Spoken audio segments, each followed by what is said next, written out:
Essa é uma questão interessante e relativamente polêmica, tá?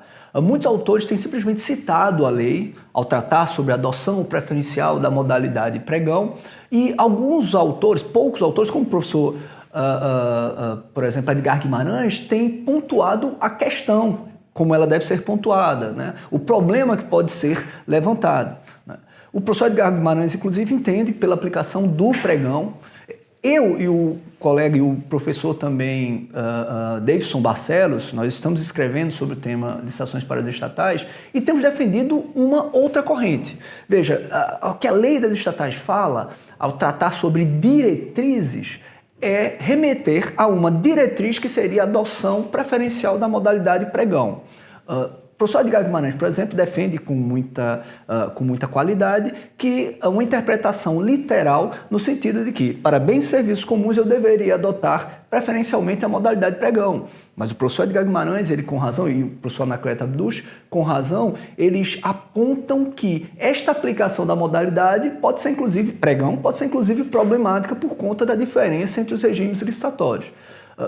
Eu e o professor Davidson defendemos uma interpretação que compreenda aquela diretriz não como uma regra, mas como uma orientação para a modelagem do procedimento licitatório da lei das estatais. Veja, a lei das estatais não fala em momento nenhum em modalidade. Então, o pregão seria modalidade preferencial, a que outra modalidade? Não há, porque a lei das estatais, assim como o RDC, adota uma única modalidade, que é ela mesma, o próprio regime licitatório, e uma modalidade flexível, que permite que eu modele algo parecido com o pregão, algo parecido com a concorrência e que pode também absorver novas ferramentas, como certificação de qualidade, contratação simultânea, remuneração variável. O que acontece é que se eu entender que aquela diretriz é, na verdade, uma regra, que eu tenho que usar a modalidade pregão, eu vou ter algumas inconsistências na aplicação do regime licitatório.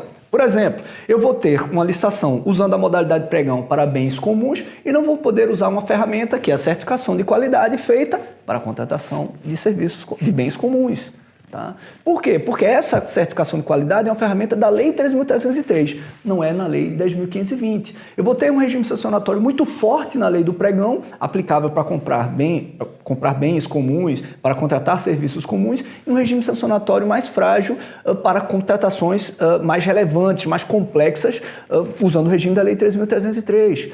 Eu vou ter um contrato sem prerrogativas extraordinárias para os contratos decorrentes da licitação no regime da Lei 13.303 e corro o risco de ter a interpretação de que o contrato decorrente da modalidade pregão tem que usar o regime da Lei 8.666.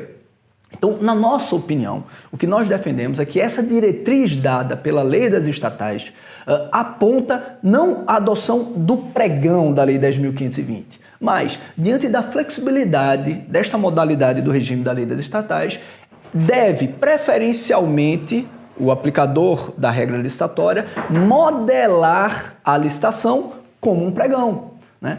O que é possível numa modalidade flexível, era possível no RDC e é possível também na lei das estatais. Então, preferencialmente, para bens e serviços comuns, ele deve modelar a sua licitação de forma parecida, semelhante ao pregão. E o que eu quero dizer com isso? Disputa de preço, depois habilitação, fase recursal única.